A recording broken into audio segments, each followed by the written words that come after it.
I need to get away from a bunch of trash spilling out of a Cheeto for 5 minutes, so let's have a little chat about Lance Stroll. Hi, my name's Kimmy, and I talk about Formula One and the world's second worst English-speaking accent, and as the entire internet has been talking about for about the last 16 hours, today was the day that the very badly kept secret of Adrian Newey going to Aston Martin finally was revealed to the world. And I'm pretty happy about it.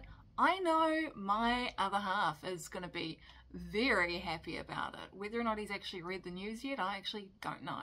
But I guess we'll find out at about 5 o'clock tonight, when he's either going to walk through the door all excited and guess what, did you hear the news? Or he's going to just go, ayo, like he normally does. But anyway, that's beside the point. Does that mean that we now live in a world where Lance Stroll could actually become the world drivers' champion? Yeah, we kind of do. And I don't hate it, because unlike a lot of people out there, unlike I think about 99% of you, I'm not a Lance Stroll hater. I've said that before. I actually really like the guy. Reminds me a lot of Kimi Räikkönen. He just gets shit on because he's a billionaire's kid.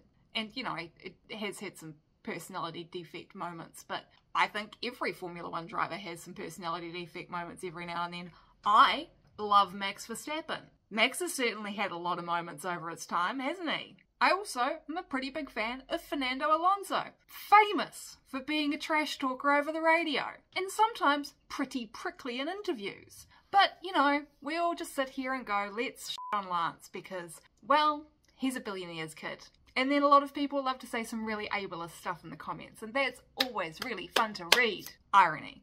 As a few people out there do love to say, Lance Stroll's only crime is having a dad who loves him. And boy, has today proven exactly how much Lawrence Stroll loves that kid. He's basically just done his best to buy him a world championship. He's jumped on Honda as soon as the opportunity arose, and now he's jumped on Newey, and he's given him exactly what nobody else could or was willing to give him, and that's a stake in the company. Effectively, Newey has now, really for the first time ever, become his own boss. He only reports to Lawrence, and I get the impression that Lawrence Stroll isn't exactly the world's biggest micromanager. I feel like he kind of just comes in, says a speech every now and then, does a little bit of moving things around in the background, and then just buggers off back to his comedy villain cave in a volcano somewhere.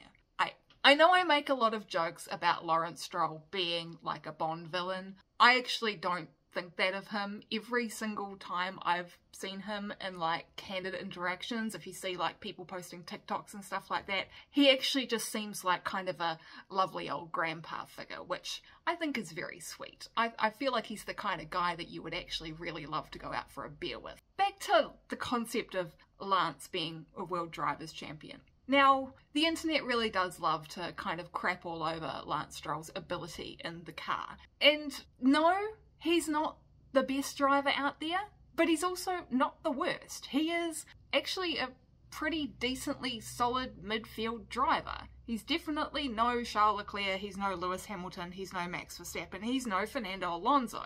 However, if Honda and this new technical team really manage to create for maybe not 2026, but certainly 2027 and beyond, a car that's as good as the RB18, 19 and, well, the first couple of races of the RB20, and Alonso either decides to retire or as he gets older, his skills do just kind of steadily start to decline, because let's be honest, when you start to get into your 40s, everything just gets a little bit harder. I'm very close to my 40s now, and even just getting up. Mind you, I'm not as fit as Fernando Alonso. I'm a very unfit person. I walked up a hill some years ago and I'm still recovering. Granted, I'm not a good example of a person at the peak of their performance, but the reality is, as you get older, things start to get worse. Do I think Fernando won't be still performing at an extremely high level in a couple of years' time? No, I think he's probably still going to be going out there and obliterating at least half of the field in potentially a car that could be challenging for a title. But as we've seen this year, I know there's been a lot of conspiracy theories this year about exactly why Lance Stroll has been kind of on more of a level playing field with Fernando Alonso. And yeah, they might be true, sure, you know. Based on a lot of my observations, I don't personally think that Alonso is actually the GOAT when it comes to helping provide feedback for car development. However, if he is the one going out there being used as a bit of a crash test dummy, then okay, fine, whatever. I guess fundamentally, I don't know. Would I like to see Alonso win a third world championship at potentially the ripe old age of 45? 100%. Would my husband like to see that? I think he'd have a heart attack, fall off the couch and just like melt into the carpet. That he would spontaneously combust. That would be kind of the nadir of Biscuit's existence. Would be to see Fernando Alonso win a third world title. He'd then just kind of vanish into the ether like fairy dust. That would be it. He'd be gone.